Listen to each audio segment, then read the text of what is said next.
starting it. We had a fantastic COP alignment event yesterday in Dewsbury Town Centre with a number of stallholders from different environmental groups, climate projects all across Kirklees, and it had a fantastic reception. So if you're one of the people that were there, thank you very much for joining us there and for joining us this evening. This evening's event is going to be focused on our fantastic Kirklees Climate Commission. We've got some of our commissioners here with us this evening who are going to speak to us. There's an opportunity to ask questions at the end, so please do put your questions in the chat. We've had some sent to us beforehand as well, as we did a call out for some questions. So when we get towards the end, we will try to get through as many of those as we possibly can. So please do send those through to us in the chat.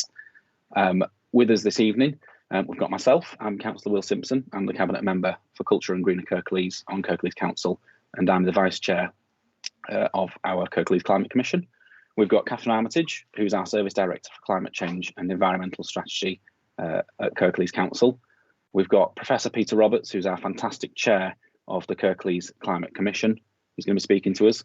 We're going to have a short film which features Chris Herring from the Green Building Store, Gideon Richards, who amongst many things that he does on climate across Kirklees is with the Home Valley Mapping Project. We've got Kath Shackleton, who's at Fettle Animation, and we're also going to have some presentations from Alistair Branch, Lisa Woods, and Stephen Moore, and Jimmy Dickinson from Longley Farms is with us as well. So if you've got any questions in particular for any of those, please do put them in. But as I say, today is our opportunity to hear more about the Climate Commission and why we've created it. So I thought I'd start by giving us a bit of context as to what's led us to where we are today in creating the commission.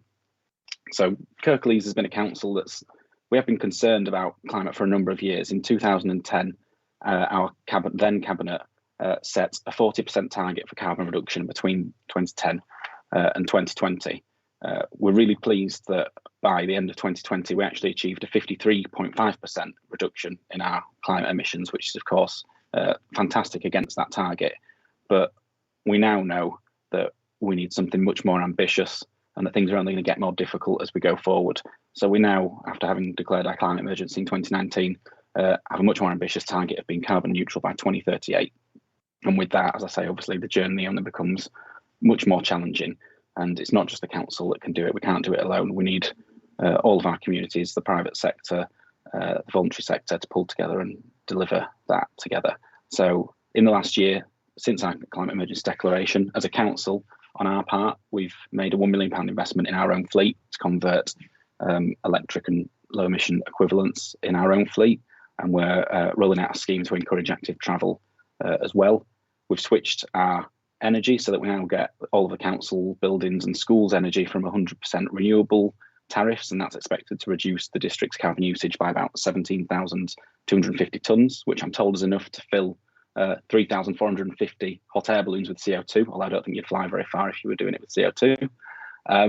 We've planted 35,000 new trees since last autumn, and we're putting 40,000 more in on council land alone this year, and we're going to be planting 4 to 5 million additional trees in Kirklees as part of the White Rose Forest in the coming years. We've invested £1 million in electric vehicle charging points and offered free parking for electric and low emission vehicles. We're finalising a business case to create a Huddersfield heat network, which will use excess heat from our energy from waste plant to provide locally generated energy and heating from our waste. We've got an £11 million investment converting street lights from orange glow halogen lights to new white LEDs, which saves about 60% of their energy. And we've launched a retrofitting pilot and studies to improve energy performance in council properties. And we're building new council homes to low carbon standards. And we've got a passive house pilot as well. And of course, the reason that we're here this evening is that one of our key actions is that we've created an independent climate commission to act as an independent advisory body to bring together the public, the private and the third sectors together to support each other, to create capacity and to guide our climate ambitions and to deliver what's an ambitious target. Because the new target of being carbon neutral by 2038 isn't just for the council, and we can't do it by ourselves. It's for all of the borough, and we need to deliver that together. And that's why hopefully you've joined us this evening and what we're going to do, all of us working together. So that's my opening words from me, and I'll now pass over to our fantastic Service Director for Climate Change and Environmental Strategy, Catherine Armitage.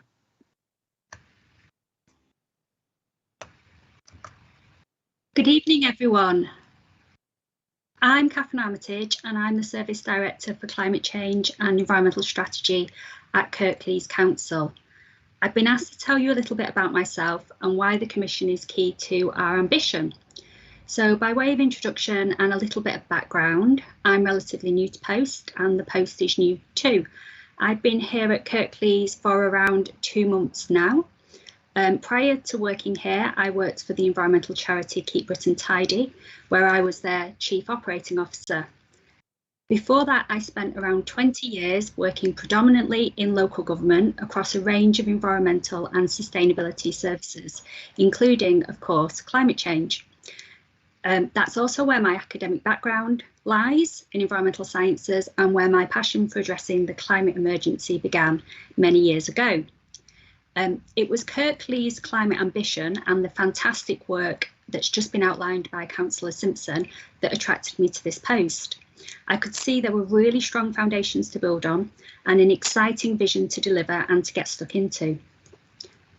As some of you will know, local authorities are only directly responsible for around 2 to 5% of local emissions through their own operations, so through their buildings, their fleets and their service provision. However, through their wider role, their policies and partnerships, local authorities have the ability to influence over 1/3 of emissions in their area. Local authorities are also uniquely placed to work with communities to deliver net zero in a way that brings maximum benefit and opportunities, whether that be through new green jobs, warmer homes, better access to green space, or cleaner air to breathe. It was that recognition of our wider leadership role and influence, alongside the knowledge that the climate emergency will take collective effort, that led us to the decision we needed to establish a commission.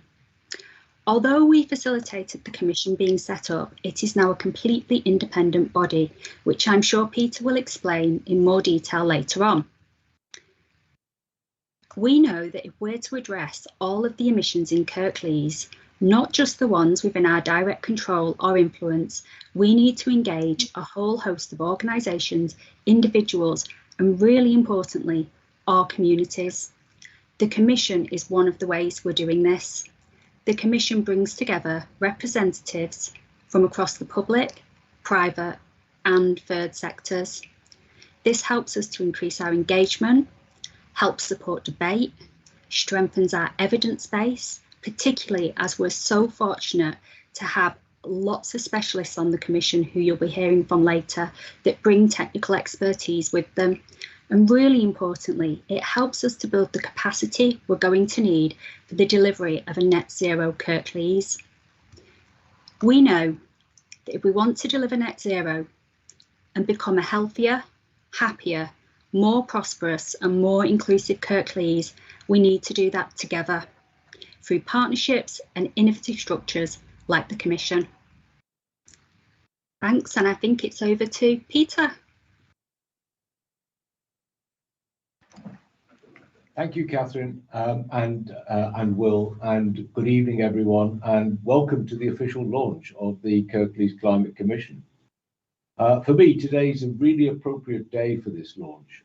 3 reasons. First of all, COP26 is drawing to a close in Glasgow, and there are some really important and significant signs of progress with some positive outcomes. Secondly, the city region and the wider region are both engaged in a reaffirmation of their climate agenda. And thirdly, it is of course Armistice Day. And if you go to your dictionary and look at the definition of an armistice, then it talks about to cease from hostilities. And I think it's really appropriate that we cease from hostilities with our planet and its environment, and especially the harm done through pollution and the emissions that have caused climate change. So it's a really good day to deal with this. It's a reaffirmation of our faith as a society and our willingness to work together to bring about positive change. Now, I don't want to repeat or even try to summarize what's been discussed over the last 10 days in Glasgow. Never mind try to summarise all the science and our understanding of the issues related to climate change. But I do want to make three basic points. Firstly, tackling climate change is not just about seeking and gaining agreement at national or international level on what needs to be done. Rather, it's a matter that needs thought and action from global to the very, very local, right down to the individual neighbourhood and indeed right down to the individual household or economic activity or voluntary activity or transport undertaking. Second, avoiding or mitigating the damage to the atmosphere and the climate is not just a matter for governments, for local councils, for utilities, for businesses. It's a matter that requires engagement and action across all sectors, and especially it requires community-based action. Third, we can't afford to be seduced by the setting of targets without putting in frameworks to actually achieve those targets and clear timelines. Targets that are 5, 10, 20 or 50 years hence mean that people tend to think, well, we'll do it next week or next year or in the next decade. We can't put off action. The very real and very evident climate emergency that we now face requires urgent action to redress the balance and to repair the climate before it's too late. Now, these three fundamental points make the work of our Climate Commission both essential and urgent. Despite having known for many years about the dangers associated with undertaking damage to the atmosphere and the planet's environment more generally, we've put off dealing with the causes for far too long. We can't continue to kick the can down the road any longer. Indeed, we should be recycling the can.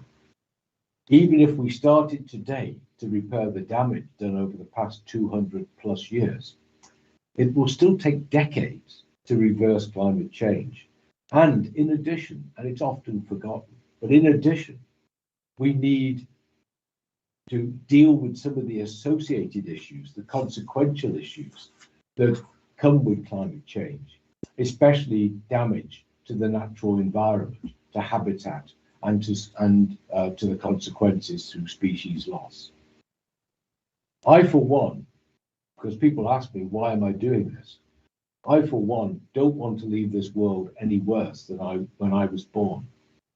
And I think this is an attitude which has now really gained traction and substantial support from people in business, from people in public life, but most importantly, from people in neighbourhoods and communities. I live in Kirklees, I live in a village, I talk to the people in that village, and there's a real commitment to making playing their part, making a commitment to playing their part in addressing the climate change issue. So what we need to do is build a mass movement in which everyone in Kirklees can contribute through their direct and their indirect actions. And it's the indirect actions that we need people to start thinking about. One of the interesting statistics that's come out of the massive research associated with COP26 is that it's estimated that by 2040, something like 52% of all investments in fossil fuels will be worthless because people are already, through their pension contributions and the pension funds which those monies go into, those pension fund managers are already beginning to move out of supporting fossil fuels. Now, let me just say a few words briefly about the Kirklees Climate Commission. The Kirklees Climate Commission consists of 19 members, all appointed for their skills, their engagement across the climate debate and the consequential actions. It draws on all sectors, public, private, voluntary and community, and the commissioners live right across all areas of Kirklees and indeed work across all areas of Kirklees. All of the commissioners are volunteers and they're representative of the range of organisations and neighbourhoods that make up Kirklees. So the Kirklees Climate Commission is now in place to provide leadership in relation to climate change, to promote best practice, provide advice, bring together organisations and groups in Kirklees and beyond, because we need to learn from other people's experience and we need to understand the consequences of the things that, if you like, are exported from Kirklees, or indeed things that Kirklees inherits in terms of carbon budgets by having goods and services produced out with Kirklees. So we need to do that in order that we can develop and implement new initiatives and make sure that they're actually addressing the real issues. The Kirklees Climate Commission is independent in thought and action, evidence-based in order to represent the science and best practice, objective in order to remain impartial and not to start with ideas which are fixed, but rather to reflect the reality of the evidence and the experience. And it's accountable, which is essential in my mind to build trust and to build support right across all sectors in Kirklees. We work because we can't deal with the whole of the climate change agenda as a full commission, but we work through a series of subgroups dealing with buildings and homes, natural environment and countryside, movement, innovation and transport, business and economic activity, energy, young people, communications and engagement. Our approach is open and inclusive. We are very keen to mobilize everyone's views. We need your commitment. We need your engagement. So if people are serious about making a real difference, join us and help us to deal with climate change in Kirklees and beyond. We need everyone's ideas, enthusiasm and effort if we're to achieve the target which Will Simpson set out for 2038. That's not far ahead. We need to mobilize now and we need to work with it. Thank you. Thank you very much, Professor Peter Roberts and Catherine Armitage, both for what you both said and for the work that you're doing as well. It gives me great confidence in our ability to deliver when we have two people as knowledgeable and skillful and experienced as yourselves as part of the team leading that. So thank you both very much for that. Now, of course, as you've said, Peter, the work begins to continue, not just talking about the actions we've already done, but we now develop our roadmap, which will take us in an evidence-led way to, as you've said, delivering on the targets through vital concrete actions. And that's the work that we'll now do together as both the council and the commission, and hopefully with other people watching as well. I believe we now should have our video that I mentioned in the introduction. So hopefully our IT colleagues will be able to present that for you now.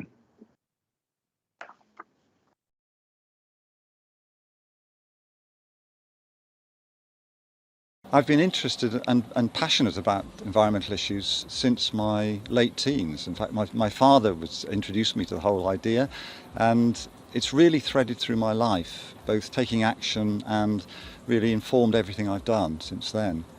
I got involved in construction in the mid-80s, and really what particularly interested me was the role of buildings, because buildings are so important. They contribute something like 40% of all CO2 emissions, and really this is the area I've focused on in the last 20-25 years.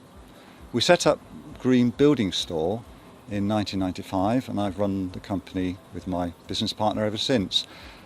And Green Building Store is really about the effect of buildings on the environment. What we've been doing is trying to change the industry in a way through making people more aware of the issues and of really building better. We've done some pioneering work. We pioneered one of the very first passive houses in the UK in Denbydale back in 2010, and we've done a lot of deep retrofits as well, so retrofitting buildings to high standards of energy efficiency. We've also pioneered the use of building materials, so we were one of the first to introduce triple glazed windows in the UK. And really what we've tried to do is change the market. We won the Queen's Award for Sustainable Enterprise in 2009 for doing that. And since then, we've done an awful lot more to move this industry forward. Because I think Passive House is so important to really show us the way on how we can build buildings to the sort of standards we need to meet the climate crisis, I helped set up the Passive House Trust in 2010, and I've been chair of the Trust ever since. And I'm really incredibly proud of what the Trust has achieved in the UK in the last 11 years in creating awareness of Passive House and really setting the gold standard for how buildings can be built. I joined the Climate Commission because, as I said, the environmental issues have really threaded through my life, and it's been the backdrop to everything I've done. And really bringing that back into my local authority, I've lived here for 45 years now. I was a comer in the 1970s. But bringing that back into Kirklees and really helping Kirklees to move forward and to address the challenges we all face, for me is a really great opportunity. We know we've got a challenge. We know COP26 and the IPCC report recently, this is the last chance we have to really make a difference in the world. And I think the Climate Commission can play its part there, and I want to really play my part to make the Climate Commission as effective as it can be. I was born in 1952, and it's very interesting when you look at the curves for the increase in CO2 emissions, the development of sort of ecological destruction. Although the origins go right back into the 19th century, the real big escalation of emissions and environmental damage starts in the early 50s. So all of that has happened in my lifetime, and I find that really difficult to take in, but it also gives me a degree of hope, because if we can almost get to this crisis point of about to destroy the planet or destroy our own environment, so that humanity can't exist easily on the planet, if we can do that in one lifetime, surely we can remedy this quickly. This isn't something that goes back hundreds and hundreds of years. We can do it, and that's something that gives me hope. The other thing that gives me hope is I have two lovely grandsons. One's 5 and one's 8, 2 boys. And the older one, Leo, we were putting him to bed the other night, and he was talking about Greta, and he was talking about blah, blah, blah, and he really got it, that the politicians talk and they don't act, and, like we all feel.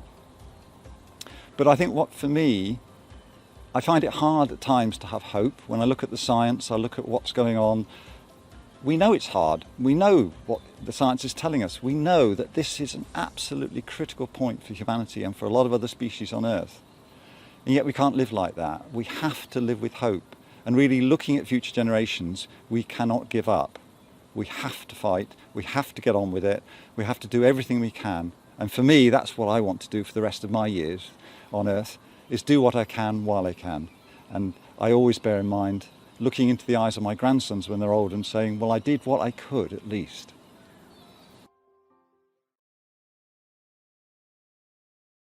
The reason I wanted to be part of it, in particular, I've got a consultancy in environmental and sustainability issues, and I have a wind turbine company actually in the area.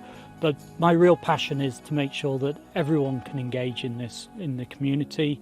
So we're there to support and help and nurture a change in the environment. Part of the work that I'm doing is a project in this wonderful landscape we have here, looking at how we integrate the environment and climate change issues with landowners, land users, and also getting the community engaged with it as well through citizen science, and also looking at how we create environmental corridors and look at the impact for the local farmers and people like that as well. I'm part of the Home Valley Climate Action Partnership with a particular interest in the land use aspects of looking at carbon reduction and enhanced environment.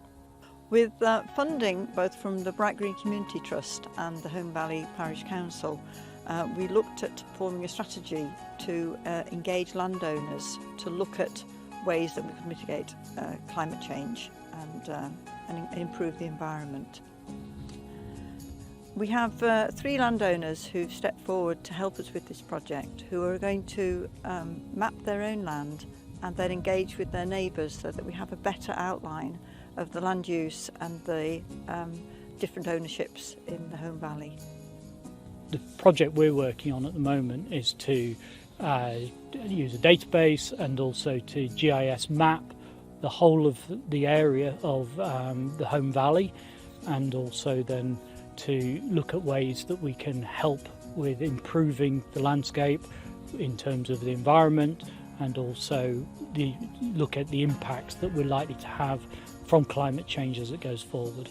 So the mapping part of this project is actually from this land here. The farmer came to us and said, we don't really have a strategy of what we're going to do, how we're going to actually develop the land and be more carbon and sustainable. So part of that is to look at layering up, using GIS mapping, layering up all sorts of different information that we have about weather and droughts and the environment we've actually got here, and then actually look at that and see how we can develop a strategy for them, including environmental corridors and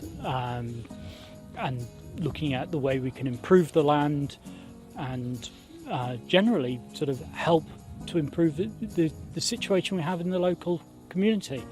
And with that, with the Citizen Science Project, one of the things we're looking to do is to engage the local scouts, which Andrew is involved with, and the local schools, and actually do the projects with them. So we're going to develop an app where they actually can do a little bit of survey work that then feeds into the database, and we keep that, and we can keep doing that year on year on year. So we actually get to grow a good data for the area. And as we do that, we'll then understand better how we're improving the situation. And it then feeds obviously back into our net zero climate and carbon strategies. So it's an ecological and an environmental and carbon strategy that we're looking at here as part of the project.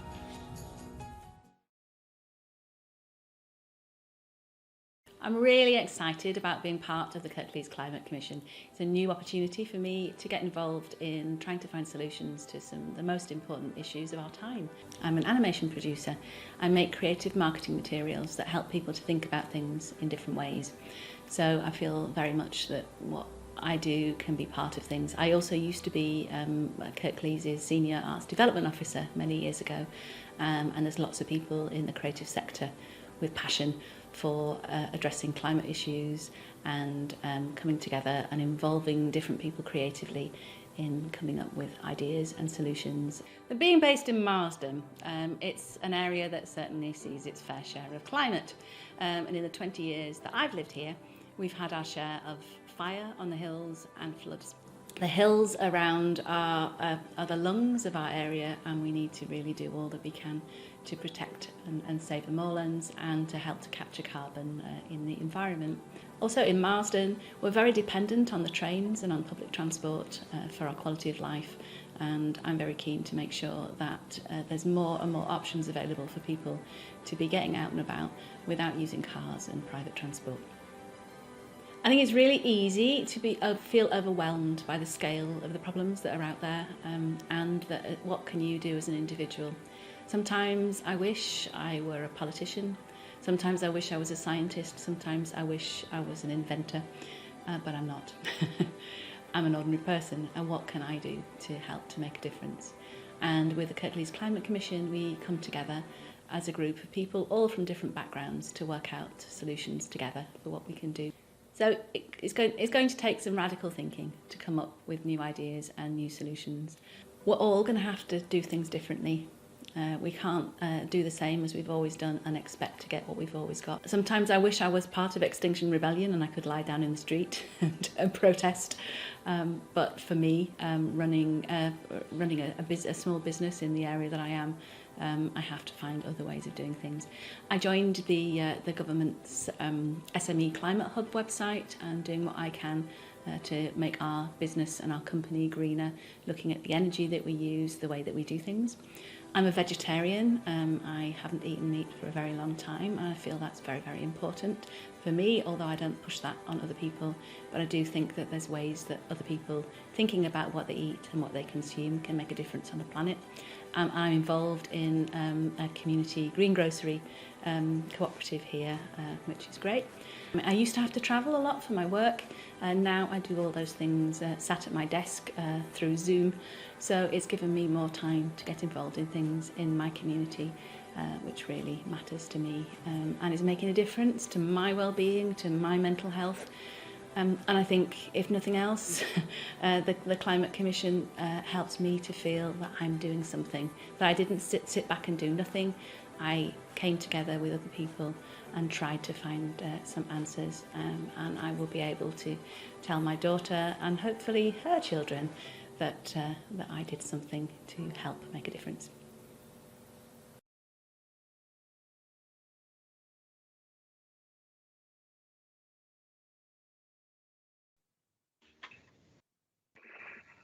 Welcome back, everyone. Isn't it great to see just some of the activity and the passion that's going into the work that's happening with just some of our commissioners? And we've, of course, got many more, and I'm going to hand over to one of them now, and we're going to hear with a presentation from Alistair Branch, who's at Stephen George and Partners LLP on sustainability and public transport. So, Alistair, over to you.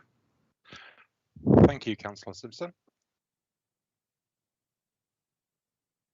Right, so hopefully what I'm going to share with you is some of the work that we've been doing within Kirklees and with West Yorkshire Combined Authority in terms of public transport and the approach there to sustainability. So a little bit about Stephen George Partners first and why, and then public transport and sustainability and the wider West Yorkshire Combined Authority Transforming Cities Fund programme. So Stephen George is a little bit of an introduction, which is my background. I mean, I am a chartered architect by trade, been practicing now for over 20 years, and a partner of Stephen George and Partners Architects. We're practicing for about 50 years, and with offices all around the UK, and recognised by the Architects Journal as one of the biggest practices in the UK as well, working on both public and private sector work. Working in varying sectors, again, with repeat clients in logistics, transport, health, office, education, residential, retail and interiors. Again, we have a real passion for our work in terms of quality, reliability and integrity. So the whole we care, we challenge, we deliver is our motto. And sustainability is at the core of all the sectors that we work in. So in terms of sustainability from an architectural point of view, we've actually approached this in a number of ways. So over the years, we've developed an award-winning building materials and environment publication, which takes you through all different building materials. We constantly engage in providing thought leadership pieces such as the future of logistics and shed of the future, which is the image at the top. Developing new concepts and ideas, so the beds and sheds idea and transport and delivery hubs, which is looking at last mile logistics in densely populated areas, so how we can improve sort of deliveries to people within sort of difficult sites. And as partner and head of transport, obviously it's the areas of transport and residential, which is what I bring to the commission, and obviously the knowledge from being a chartered architect in terms of that skill set. So I'm really here today to just sort of give you an overview in terms of the public transport aspect, which is my background, and I've been doing public transport infrastructure schemes for about 20 years now.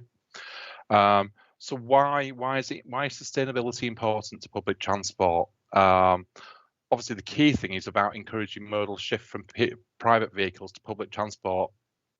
So public transport, walking and cycling to reduce congestion and carbon emissions. I mean, people will have seen similar images to what's at the top of the screen. Again, the more we can use public transport as a way to get private vehicles off the road will reduce the amount of congestion and vehicles on the road and the emissions that go with it. Good transport facilities and links are a catalyst for regeneration and economic stimulation, which I think probably considering we're coming out of a pandemic is even more important now as we encourage a return to the high street following the pandemic and how we look to revitalise our towns. The architecture itself can create transformational gateways to towns and cities with enhanced facilities, again improving the image and the user experience of public transport. Again, it's all part of trying to get people off the road. And then leading by example, the transport facilities of tomorrow should have sustainability and low carbon at their heart, considering design materials and sourcing along with local supply chain. As architects, we feel very strongly about this.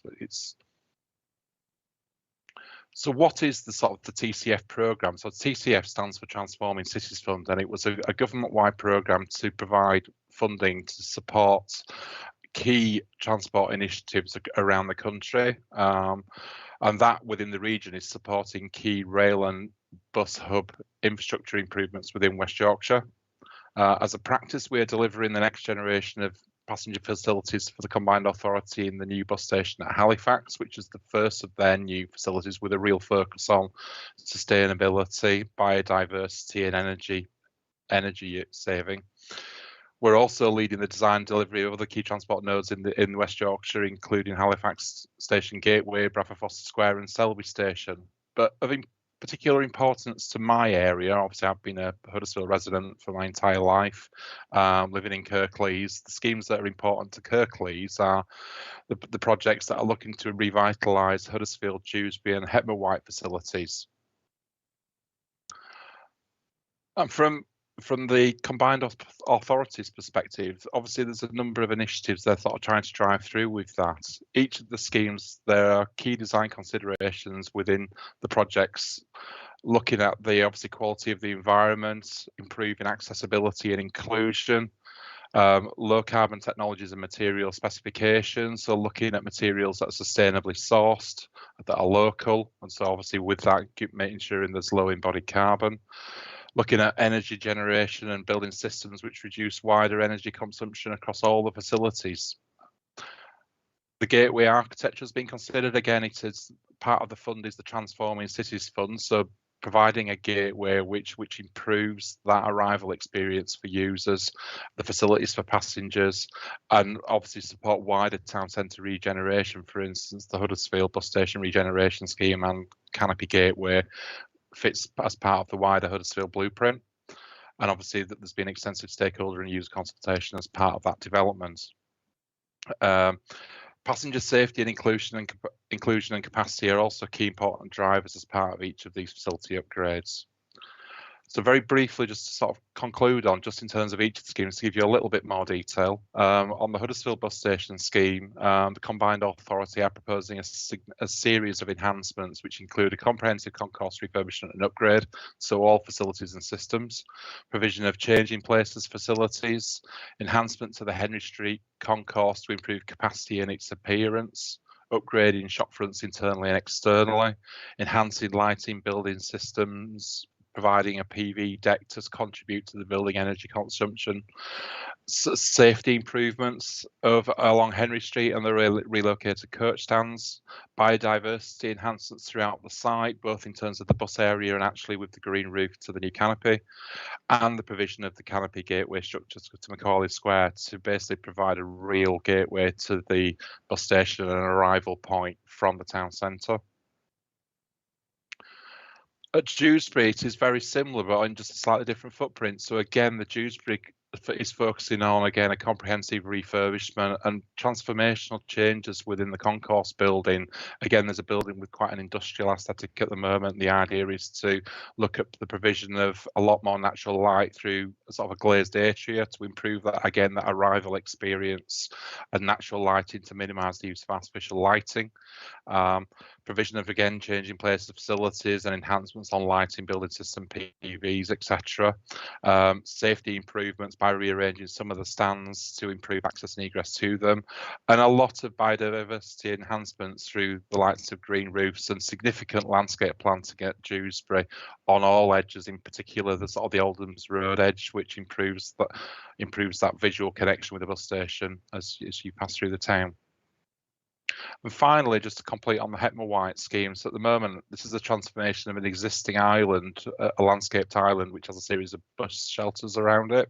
So we're creating a dedicated transport hub facility with internal passenger waiting area, covered waiting space and boarding areas to create a true transport hub for Hetman White. Again, in line with the other facilities, that will include enhancement of lighting and building systems and PVs as part of the scheme to contribute to the energy, biodiversity enhancements throughout the site with enhancements and increased landscaping, SUD strategy in terms of improving sort of sustainable urban drainage for the wider site drainage, and again providing an architectural approach which is really befitting the wider programme of schemes that the Combined Authority is delivering. And that is it. Thank you very much.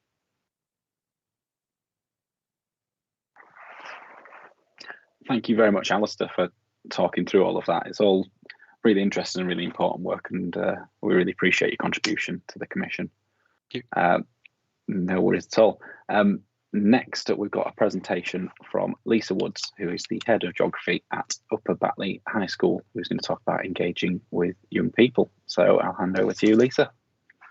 Thank you very much. So, the Kirklees Council Climate Commission, we've developed a youth panel, the idea being to engage schools, colleges and universities throughout Kirklees. The idea was to bring together key groups to collaborate on projects and innovations to help play a key role in informing future plans. So the youth panel will provide the opportunity for young people to have a voice on climate change issues and also empower them to influence and have their own say through networking and opportunities and lead action on climate change themselves. Ultimately, this will help to bring a low carbon, resilient and attractive Kirklees where all people are proud to live and work whilst working towards our carbon neutral target by 2038. The youth panel members will participate in several activities that build leadership and life skills whilst educating on climate change issues and engaging with other young people across Kirklees, whilst supporting each other in projects to combat climate change. Ourselves, as Kirklees Climate Commission, we will provide the resources for members of the youth panel and schools to use to introduce the Climate Commission and our aims, as well as how the youth panel has an integral part to achieve net zero and build a more sustainable future. By working with and alongside the Eco Schools programme, we can also extend our knowledge and understanding, whilst proactively work in our local areas to create a larger impact and appeal to a wider audience. By schools and colleges having their own eco committee or youth eco council, we can recognise the needs of young people across different communities and bring them together to learn from each other. We currently have 24 schools and colleges working as part of the youth panel, and I'm hoping that this will expand to incorporate all schools and colleges throughout all areas of Kirklees, with young people of all ages working together and empowering each other to make a better, happier and healthier place to live. Some ideas we've discussed so far have been plastic use, energy use within schools and also homes, transport to and from school, local litter picks, creating habitats for wildlife and saving our local natural environments, as well as helping with the wider community. So hopefully this is going to extend a little bit further, and we're going to develop the youth panel throughout the next coming months. And hopefully you'll see the youth panel around about your local area. Thank you. Thank you very much, Lisa, and thank you again for all the work that you're doing. And we are really keen to engage as many young people and involve as many young people as we can. So we would really encourage people to reach out and get involved. And the final presentation is from Stephen Moore from City Fibre, and he's going to be talking to us about the benefits of connectivity through faster internet connections. So over to you, Stephen. Hi, and thank you. Hopefully my slides will appear shortly. Fabulous. So good evening. I'm Stephen Moore. I'm a city manager for City Fibre. I'm a lead for our full fibre investment across Kirklees. Firstly, thanks to the Commission. It's a pleasure to present here today. I've got 5 minutes, but hopefully it'll feel more like 4.5. Firstly, I'm not a climate expert. I'm a civil engineer by profession, but I work in telecoms, building full fibre infrastructure that's increasingly underpinning environmental transformation, both for residents and for businesses. And of course, in reality, Transformation's been forced upon us all over the last kind of 18 months. And it's just served to highlight the UK's sort of struggle with its digital infrastructure, its internet, but it's also proved that there is an alternative to getting into cars every day and driving to work. So in order to successfully run a business via via employees, we need the bandwidth to be able to do that. So in order for people to work from home, they need the infrastructure that that supports that. And in reality, most of the UK is still covered with copper, which is well over 100 years and kind of no longer is really fit for purpose.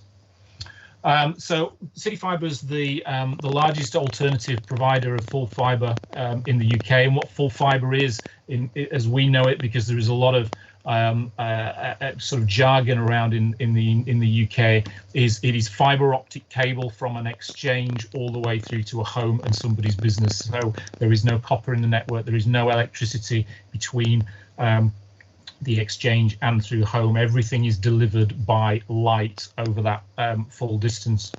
So just a bit about us.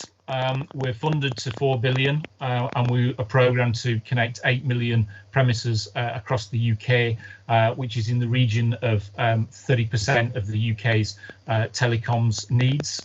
We're building currently or mobilising in 285 towns and cities, of which Kirklees is a big part of that. So Kirklees, we've been building this infrastructure for 3 years in Huddersfield and over a year in what we call North Kirklees. So a large proportion of Kirklees will have this transformational infrastructure, and that's going to be really important to the homes and the businesses and public sector, and also the mobile provision going forward. So government wants the UK to have full fibre by 2025. It sees about 85% of that covered. The last 15% is the rural connections, which will be delivered probably around after that time. The government's procuring some regional kind of packages at the moment, how it will get those homes connected. So rural is still a big challenge, but will get addressed.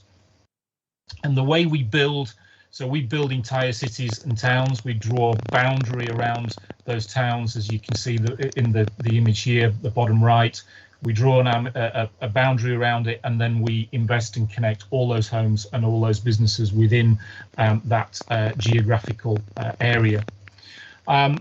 This is a really interesting chart. So the question really is why? Well, when you consider that we in the UK are struggling, and in fact I am on here on a copper network, I'm waiting for the fibre to come to me at home. We have been increasing our internet use radically over the last decade or so, and it's only set to increase considerably. And part of that, even though these figures here are pre-COVID figures of pre-COVID forecasts, you can indicate really they anticipated need for that broader bandwidth, and that's highlighted through COVID with, of course, with people sort of having to work from home, which I'll come on to. So here's a sort of really interesting glimpse about why this infrastructure sort of matters. Why is full fibre the way to go as opposed to sort of copper or some of the other alternatives to fibre, still called fibre, such as coaxial, etc. Well, a lot of it is increased efficiencies. So increasing those efficiencies helps to drive environmental savings as well. So whenever businesses can be more productive, there's an opportunity to reduce those costs and reduce the burden on the business through production. So, for example, a manufacturer of any material is always really keen to reduce the amount of material wastage that goes to landfill. So the better the systems are in place to do that, the more connected their infrastructure within the business, the more chance they have of delivering that. A mobile and agile workforce is a really obvious one. We've seen significantly through COVID how alternative forms of work can happen. Instead of getting large amounts of people into an office, businesses are seeing themselves as their employers. So it's important that their employees, get the connectivity at their home in order to all feed in and support through Teams meetings and all these sorts of online forums as we're talking through here today. Smart homes. So that's another big a big demand. You need the bandwidth in the homes to service all of the smart equipment now that we're having. It's not just the televisions taking great bandwidth. It's increasingly through, for example, central heating controllers will to drive efficiency in central heating. There's a lot of monitoring that goes on from room to room, and the system talks to both itself and also to the cloud, if you like, to storage held away from your home in order to send notifications to your home, so to your mobile, so you can tell your home when you're going to be home and when the heating needs to go on, as opposed to spending all of your time, the heating being on all the time and you're just staying home for a couple of hours of it. And then on this slide, digital inclusion or tackling digital exclusion is really important, because if we are saying if the trend continues as we've seen, where we empower people to work from home because we don't want them to travel, both for environmental reasons and also for efficiencies and productivity, then people need those skills. So we all need to work together to make sure that employees, that residents have the skills to be able to deliver on all those broader ambitions. So thought I'd throw this one in. This shows the magnitude of what we're up against through COVID and how radically we've shifted. So if we look in here, 50%, up 50% average global broadband use and 25% increase in mobile phone usage. 50,000 years worth of media streamed in one day, and up 129% weekly UK online shopping. And then staggeringly, as we'll all know, because we've all spent our times in Teams calls, 300 million Zoom participants, which is up from 10 million as it was pre-COVID, which is just astronomical. And the Teams users themselves up 31 million added in a month through COVID. So you can see how that traffic has been driven and driven online. So in terms of what we do, by having an efficient network for us as a builder, it's great because copper is susceptible to environmental issues, and by what I mean by that is rain and flooding and wind, etc. Atmospheric pressure can have an impact on it. With fibre, it's inert, so it's very reliable, which means we don't have to have trucks go out and about going to fix those problems. It's very low maintenance. The new exchanges that service this infrastructure across the UK are serviced out of state-of-the-art individual units, which we can control that sort of environmental the controls within that unit. So we're not filling up sort of 100-year-old exchanges and having to leave the heating and lighting on for those. And then we are not also, as I mentioned, providing any power from between the exchanges that we build and individuals' homes. So effectively, we drive efficiency through that. So lots of big changes coming on in telecoms, and a lot that will help businesses and residents increase their or reduce their carbon footprint and put in environmental controls to help reduce energy consumption. If you want to find out where the build is in Kirklees, visit cityfibre.com and you can register there. Thank you.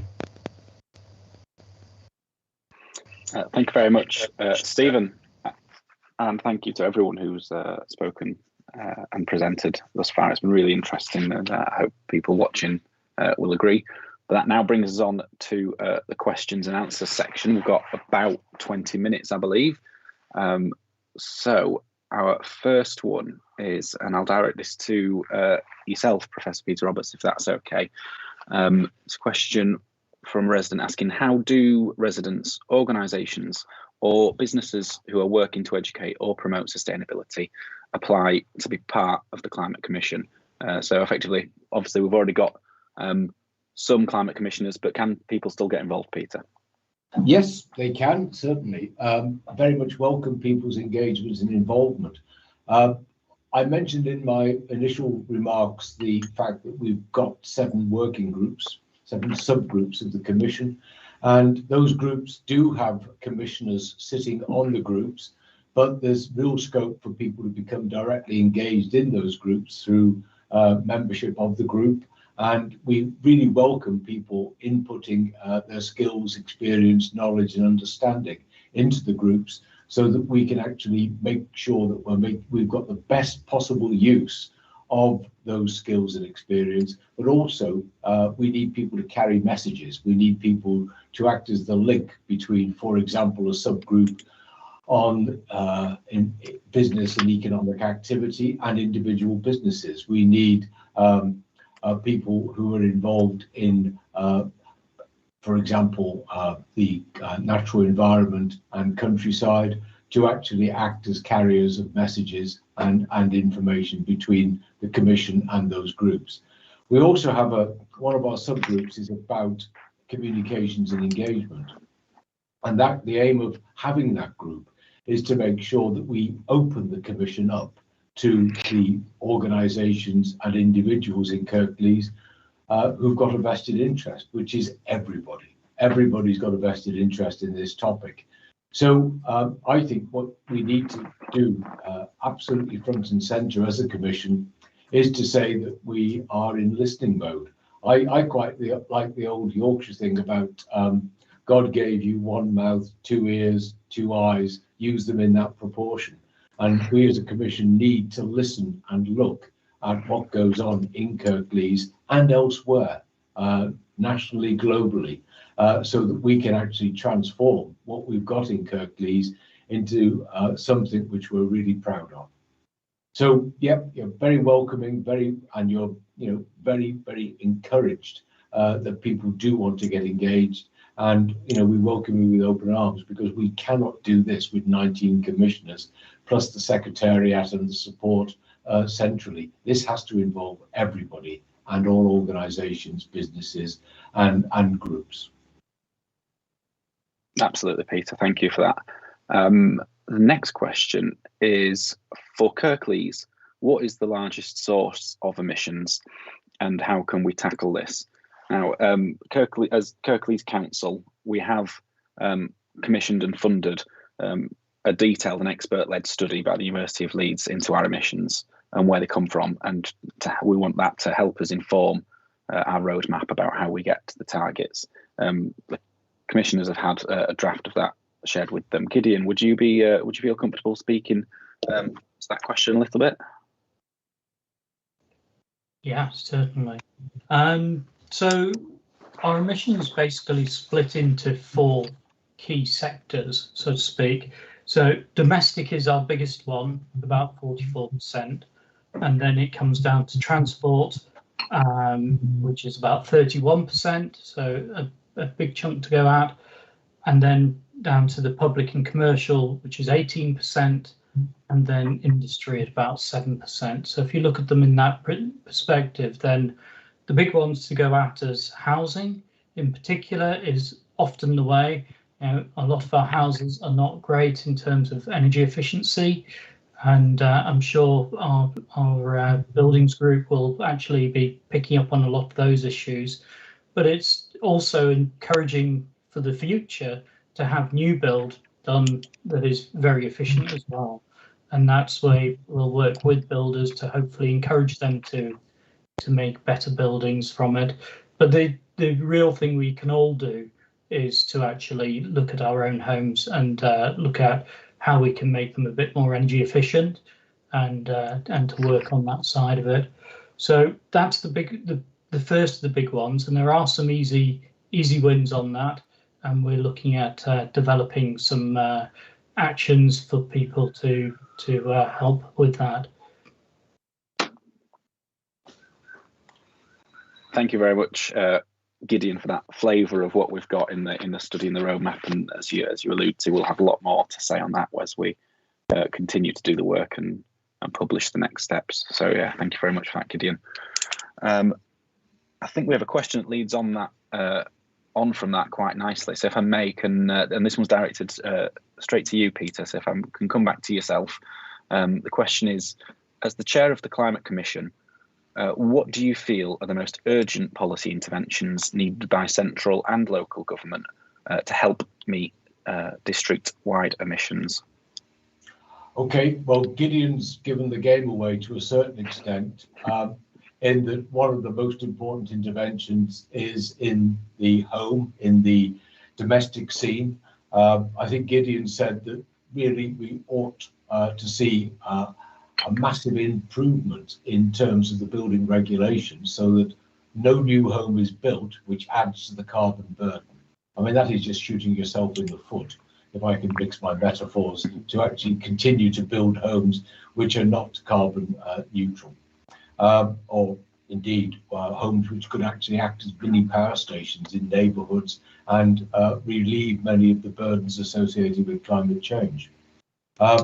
So I think the first one is making sure that we have a standard set which is aspirational and gets us to the point of carbon neutrality in terms of new home building. Certainly a big extension of the various schemes to try and promote home energy efficiency. Whole house treatments work best, and collective treatments in terms of replacing existing gas, oil and solid fuel heating systems work best. Things like collective deep drill ground source heat pumps, they work best, and done at scale, they're really cost effective and very efficient. The second one, I guess, is the whole transport thing, and we need to see a sea change. One of my most famous Welsh predecessors, a man called David Lloyd George, once said that you can't cross a huge gaping chasm in small steps. You need to make a big step. And in transport, we need to make a big step and quickly.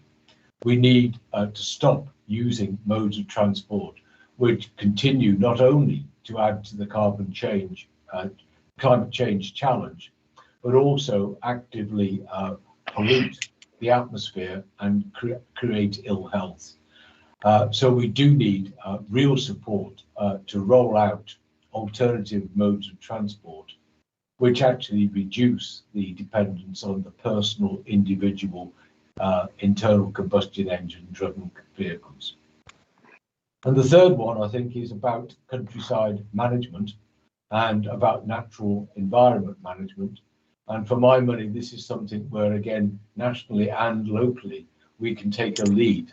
Kirklees is very unusual amongst local authorities in having such a substantial area of open countryside within its boundaries, including some of the most important carbon sinks, which capture carbon in the countryside, in the upland moors and peatlands. And we need to make sure that we do all we can to maintain those wonderful natural capture mechanisms for carbon. And equally, we need to deal with the maintenance and indeed extension, as Councillor Simpson mentioned at the outset, the maintenance and extension of wooded areas, because they sequester carbon, they capture carbon from the atmosphere, and they're really beneficial. So they would be my three areas of priority if I had to make a choice. And if I was a benevolent dictator, which I would be, they're the things I would be acting on straight away. Thank you, Peter. I'd be happy to live under your dictatorship, to be honest. Oh, but, I'm a really nice guy, so you'd be all right. Thank you very much for that. I mean, I think you're absolutely right. We need, as the report that we commissioned says, we do need a modal shift, because those cars don't only just produce CO2, and they produce pollution that creates terrible air quality. In some areas in Kirklees, we have areas that aren't legal because of the level of air quality they produce, and only a modal shift that takes more people onto public transport and active travel and gets less cars off on the road will do. And from a councillor perspective, as you said about the building regulations, it's so frustrating when we have these levels of aspiration around what we need to do about domestic properties and making sure that they're efficient and fit for the future. And we don't have building regulations that mean that we can legally, as an authority, enforce what we'd like it to be. So that's a big thing that you have our shared concern in. And if I could just add one thing, Will, I think there's a hugely important social justice aspect in this, because I don't want people to live in fuel poverty, and I don't want people to have to make really invidious choices between food, clothing, and heating. That is not the sort of thing a civilized society should be doing. So for me, it's partly about environmental and climate justice, but it's equally about social justice. Absolutely, and those things have to be interlinked, don't they? I think that brings us on very nicely as well to a question that we've had, which is how does the Kirklees Climate Commission work with residents whose main focus is about putting food on their table, keeping their heating on, living day to day instead of climate change, heat pumps, electric vehicles, or other such initiatives? And we got a commissioner who'd like to comment on that item in particular. Was it Chris? Did Chris indicate to come in? Or I think it was me, actually. It's Gideon. All right. Go on then, Gideon. Sorry, my apologies. Off. No, that's fine. I don't think they're mutually exclusive, to be honest. I think we need to support everyone doing all the different things we talked about earlier, energy efficiency. Well, energy efficiency, it also means that if you are going to put a heat pump in, then you need a smaller heat pump. But, depending on what you do, you might not need one. And I think the important thing is that we don't forget that not everyone can afford all of the technology. And so it's about equality of the whole system. And it's about using the power that we have in the bigger organisations to help us with scaling up the economies of scale to be able to do things with everyone else as well. So, for instance, if we can all buy green electricity, then and at the same price as we're buying it for fossil fuel energy, then why wouldn't we? And so it's helping people to understand those aspects of it and maybe supporting with discount schemes if we can nurture them with organisations and things like that. There's just a lot of things we can do that are not necessarily huge leaps, and we need to start taking those ones first, would be my first point to that. So I'll leave it to someone else to carry on. Yes, thank you, Gideon. Chris, did you want to come in? Sorry. Well, I can do, or I hadn't intended to, but I suppose the Commission needs to look at ways of enabling people to do this. If someone is focused on putting food on the table and keeping the heating on to keep comfortable, if they can have help to improve their property, or for their landlord to improve their property, so they don't need the heating on all day, and that can be funded, then that's an obvious gain for them. So we have to start looking at innovative financial mechanisms to enable some of this to happen. And there's a big conversation going on around that, and particularly insulating buildings at the moment. So that's they're not exclusive, I think. No, that's all. I think like Gideon said, and like Peter said, and as you alluded to yourself, Chris, I think the climate justice and social justice are absolutely interlinked. And if we deliver things like, people need help with the upfront cost of making this transition, and that's where the role of central government and local government is absolutely essential. But if we do that right in terms of insulating homes, getting more renewable electricity where we can, doing things like heat pumps, like we mentioned, we protect people from the things that, like we're seeing now, which is escalating the cost of living crisis, things like happening around energy prices and our reliance on oil and gas that's imported from elsewhere. So by taking the steps for climate justice, we can take steps towards tackling inequality and delivering social justice as well. And I think that's really important. We've had a question through from Sue, who has asked if I can find it. I saw a tweet about climate voices could the Commission tell us a bit more about this and how it links with the Kirklees Climate Commission, please?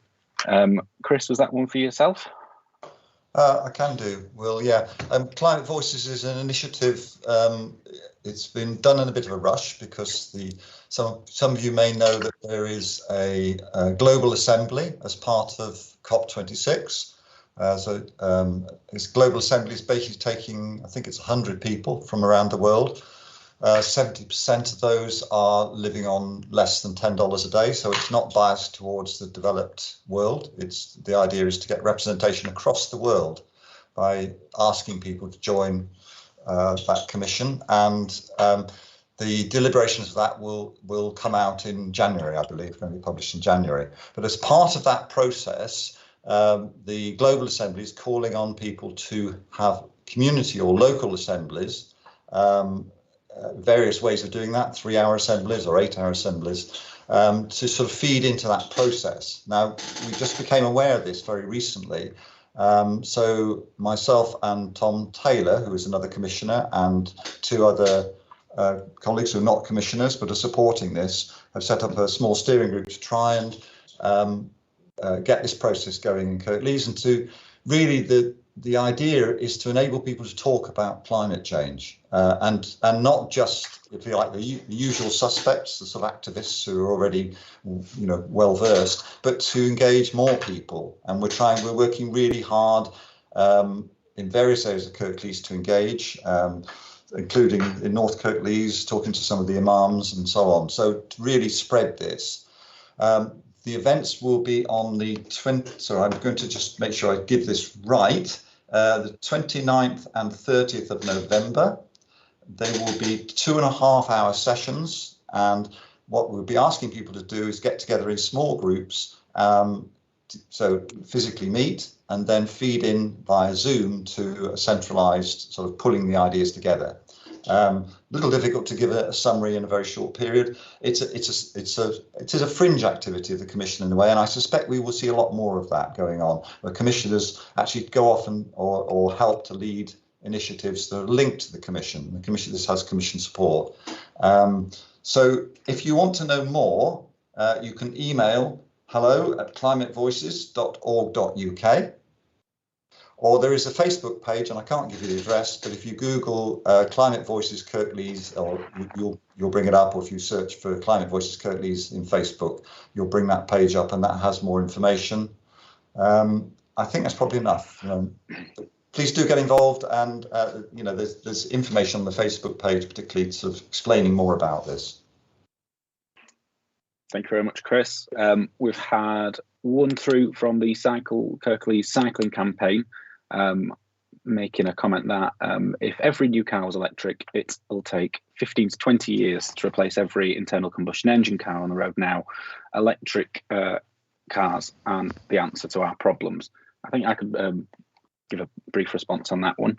I think the electric cars are obviously better than the internal combustion engine cars, and I think they are an important step in the right direction, but I think they are a transitionary instrument, as I think you sort of suggest in your question. Obviously, when you're producing the batteries and things like that, you've got to mine for the metals, which isn't particularly carbon friendly.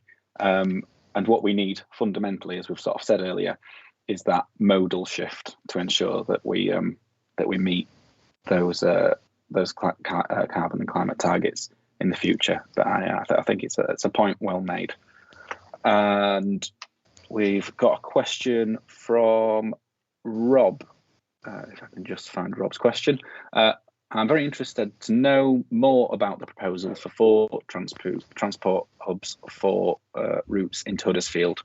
Alistair, I think that might have come off the back of your presentation. Would you like to say something for Rob? Yeah, that's fine, Councillor Simpson. Yeah, there's varying ways to find it. If at the moment the West Yorkshire Combined Authority have just gone through quite an extensive consultation process on all the schemes that are being proposed in Huddersfield, Dewsbury, Hetman Wyke, and if you were to search for that under the Combined Authority Your Voice website, Again, I'm sure those details can be passed on after the presentation today. Then you can find out sort of more detail from the combined authority about the specific projects and interventions that are proposed within each of the areas.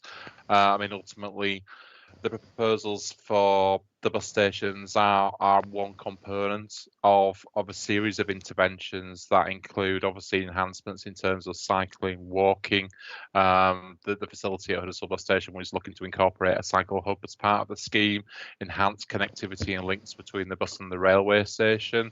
You'll also be aware of obviously the Transpennine electrification scheme, which is a massive project that's been implemented by Network Rail, and that's looking at significant investment within Huddersfield railway station as well in terms of enhancements, improved connectivity to the west of the station, and in additional platforms, etc. as well. So there is this is one of a series of schemes and interventions within the district that will improve access to public transport for users. Will, can I just add something to that, please? Yeah, absolutely. Go ahead, Peter.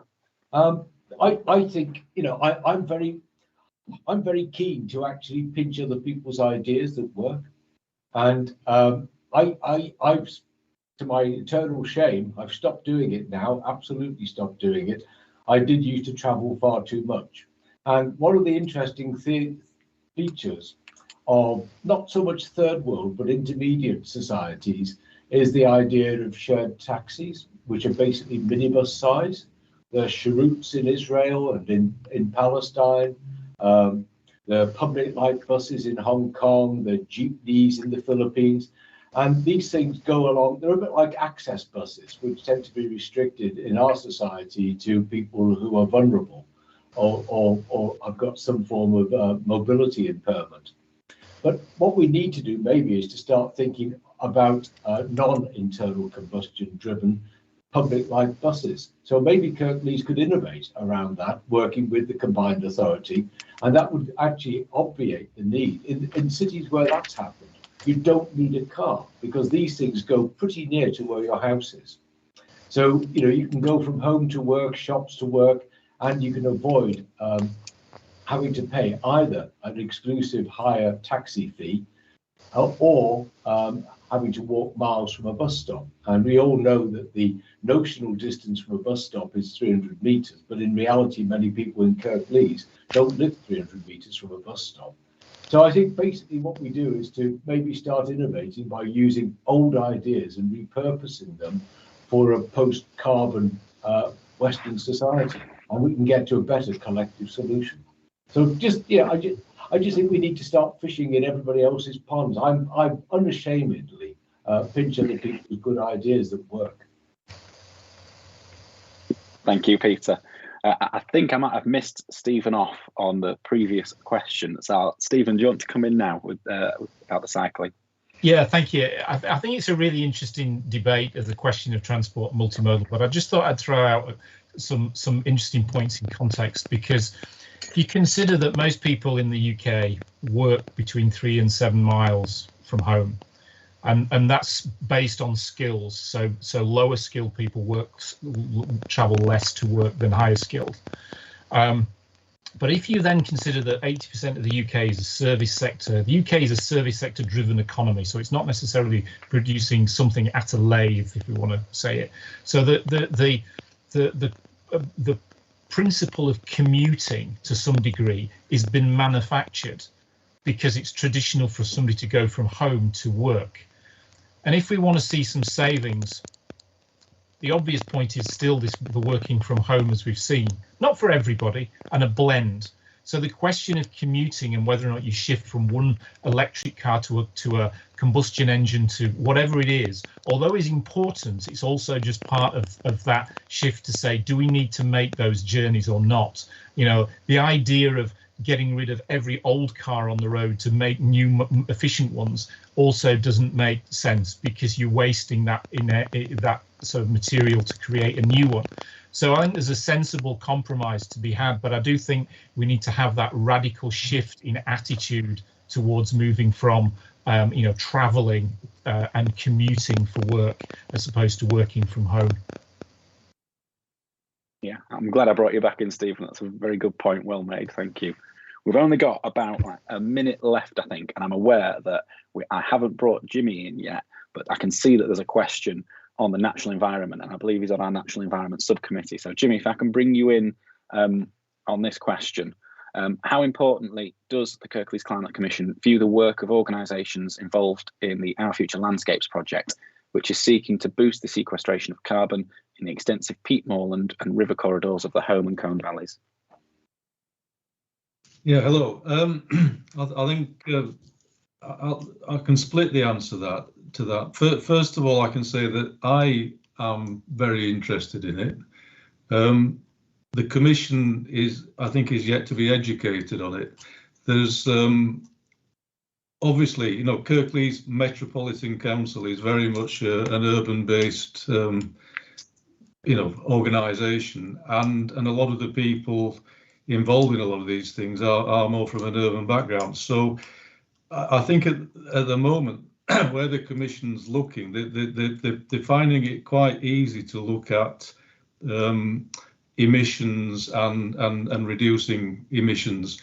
But when it comes to things about sequestration, that's a sort of topic that's for a lot of the people involved is something to be explored.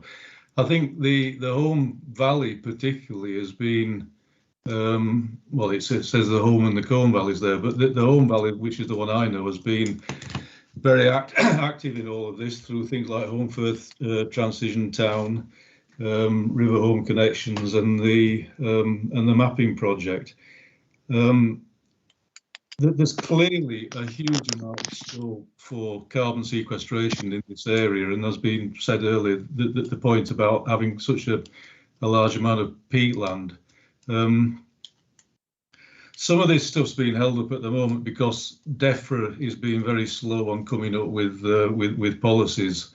They're phasing out the current subsidy regimes for farming, and they've said that they're going to bring in new schemes which are going to encourage, for example, sequestration projects. Everybody's still waiting for that, but it's well, as Peter Roberts said, Kirklees is a very unusual area in that it's got a massive landmass within it, open, non-urbanised landmass, and of that non-urbanised landmass, peatlands make up a huge proportion of it. So it is, yes, it is clearly a hugely important area.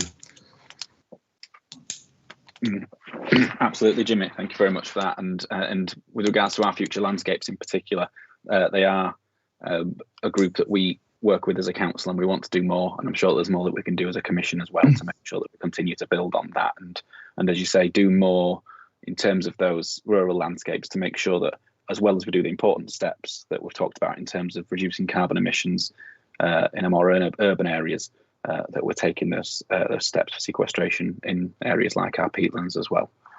And that brings us to time, I think.